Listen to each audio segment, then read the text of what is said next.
Peggy 18.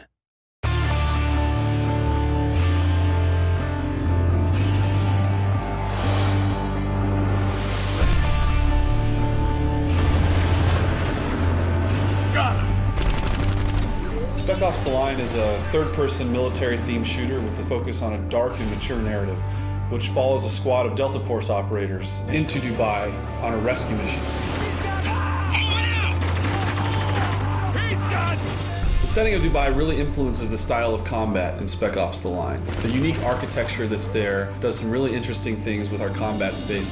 We draw a lot of inspiration of the way things were built there, like the scale is just really over the top.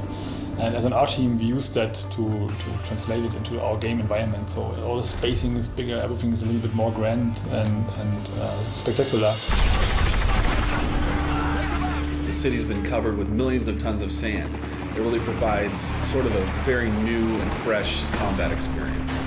One of the elements that's very interesting is the fact that you're quite often walking on what you perceive to be solid ground, but actually you may be walking on a dune that's covering a 30-story skyscraper. During combat, you have to constantly be thinking about where you're standing and where you're located, and you may even tumble through a skylight in a building into an entombed space that's been covered by sand.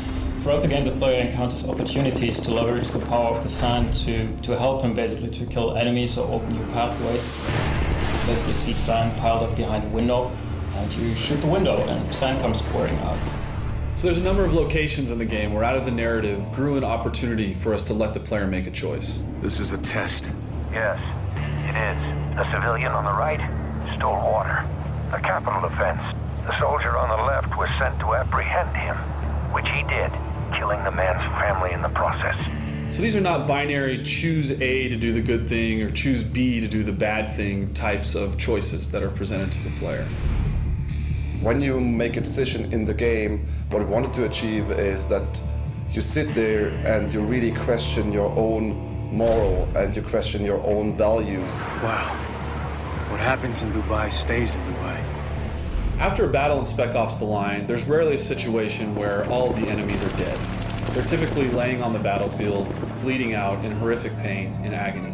The player can choose to react to that in a number of ways, and one of the ways that he can do that is by utilizing executions and executing those enemies. Since Spec Ops: The Line is a realistic shooter and you're up against humans with guns, it was always very important for us to make sure that there is enough variety in gunplay and in enemy behavior. So we created all those different enemy types to make sure that there's always enough variety and fun to fight those guys. It was too close, Walker! Take this guy out! Is that all of them? I think we're clear. What about the civilians? 33rd get away with any of them? Yeah, they did. The campaign in Spec Ops: The Line is heavily influenced by the people who are left there in Dubai after sandstorms have ravaged the region. This element of survival in a combat scenario permeates into the gameplay itself. Many of the conflicts in the campaign actually had to do with those survivors and these elements of them trying to provide for their families and protect them from the situation that they found themselves in. This element of civilians being found in the middle of combat scenarios adds a lot of tension to the combats in Spec Ops: The Line. The CIA doesn't start when we can't finish. Well, now's the time to prove it, because I'm not telling you shit. No! What the hell? What we wanted to achieve was that the player really not only makes his decisions as the character, but also as himself, as a person, as the human in front of the console. We hope that this invites players to think about what wartime scenarios are really like for the people that are trapped within their confines.